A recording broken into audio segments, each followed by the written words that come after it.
চৌধুরী সাহেব, কোরবানির বাকি টাকাগুলো দেন তো। ধর এই বাকি টাকা।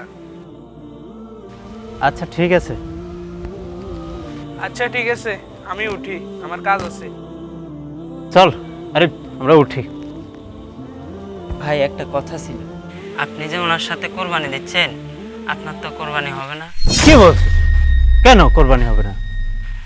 আমি তো ওনাকে দেখলাম ওই দিন। আরে ভাই, টাকা লাগলে নেবেন, সমস্যা নাই, তবে বুঝেন তো একটু ব্যবসা দিতে হবে।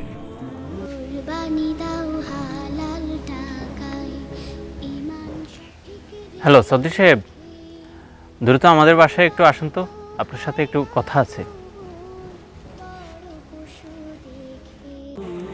কি হয়েছে, আসতে বললি যে? এই নেন আপনার কোরবানির টাকা।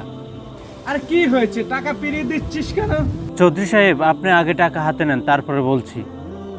চৌধুরী সাহেব, আপনি একজন সুদখোর। আমরা আপনার সাথে কোরবানি দিচ্ছি না, তাই আপনার নামটি কেটে দিলাম। কি বলছিস এগুলা? ঠিকই বলেছি।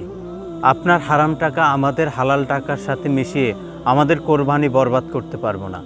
আমরা একমাত্র আল্লাহ তাআলার খুশির জন্য কোরবান করছি। আমাদের কুরবানি নিবেদিত হোক শুধু এক আল্লাহর জন্য।